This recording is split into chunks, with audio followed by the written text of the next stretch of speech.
Y justamente para hablar de este tema le agradecemos que nos tome la comunicación Javier Oliva, profesor investigador en la Facultad de Ciencias Políticas y Sociales de la Universidad Nacional Autónoma de México. Primero que nada, ¿cómo está, profesor? Buenas tardes.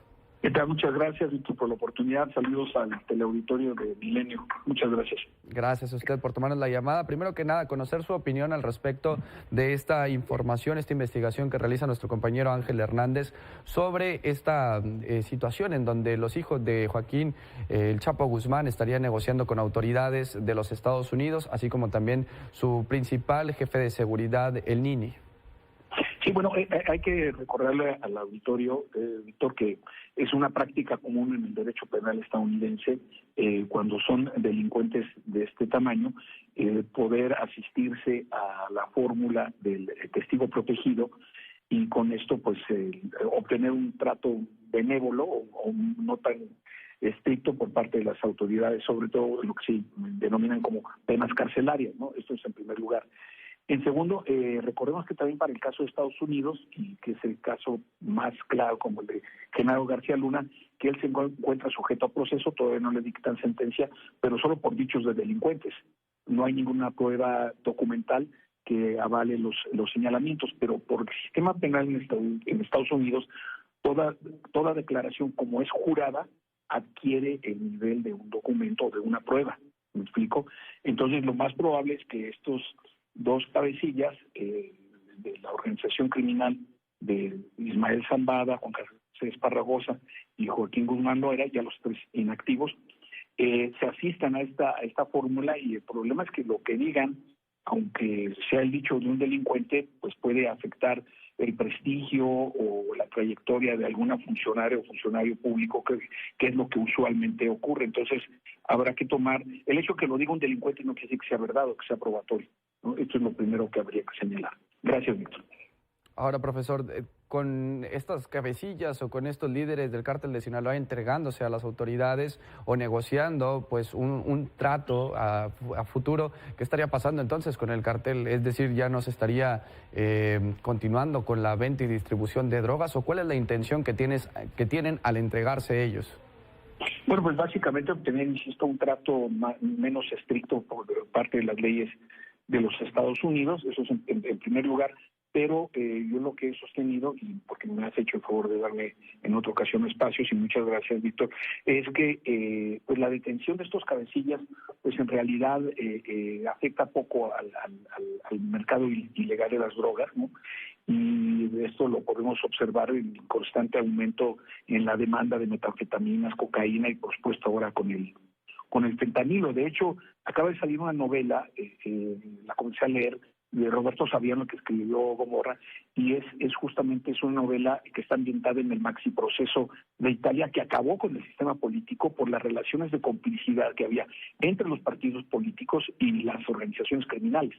Entonces, este maxiproceso sí desmanteló estructuras criminales y desmanteló las complicidades con el sistema político. Entonces, a mí me parece que en México hace falta un proceso de este tamaño, en donde no nada más se detenga al cabecilla, sino a quien lava el dinero, al empresario, por ejemplo, que compra la gasolina robada, en fin, mientras no se afecte toda la red que en el entorno del dinero, que es básicamente por lo que se mueve el crimen organizado, a veces la crueldad también, pues se va a avanzar poco. Entonces, en ese sentido, no será muy representativo lo que vaya a suceder en términos de las estructuras criminales en nuestro país.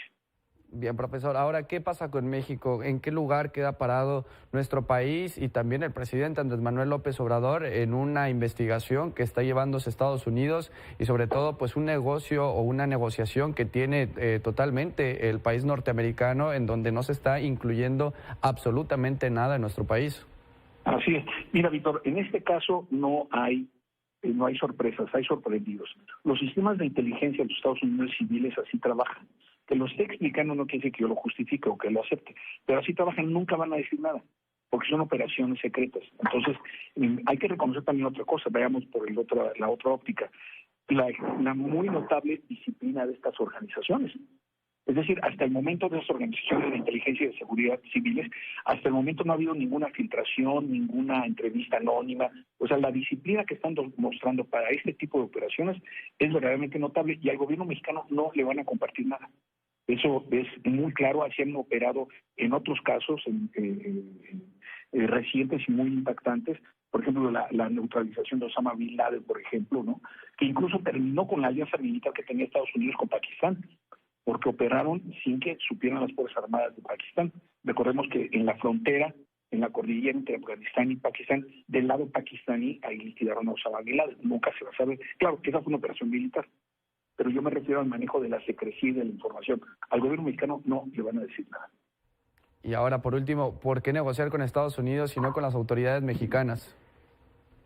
¿Quién negocia con ellos? Los delincuentes, dices. Sí, o sea, los delincuentes, ¿por qué negociar con Estados Unidos y no con las autoridades mexicanas? ¿Es porque allá los cargos que pudieran tener en el país norteamericano son mucho más fuertes? Es muy interesante la pregunta. Lo que pasa es que la principal fuente de lavado de dinero está en Estados Unidos, ¿no? Entonces también el hecho de que este proceso de negociación queda largo y que obviamente están, como sabemos, están de alguna manera clasificados los delincuentes de distintas partes del mundo y lamentablemente aparecen varios mexicanos. Entonces esta negociación, insisto, pues tiene que ver con un proceso a través del cual puede haber cierta flexibilidad que no se encuentra en el sistema penal mexicano. Es decir, no existe esta figura de la negociación con la autoridad. Entonces esta podría ser una de las explicaciones. Recordemos que uno de los hermanos de Ismael Zambada y uno de sus hijos fueron procesados, sentenciados y ya están libres, viviendo en Estados Unidos, ¿no?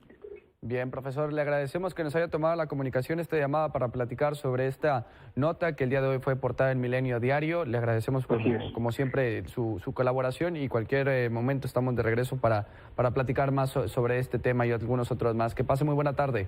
Igualmente, está encantado. Muchas gracias, buena semana.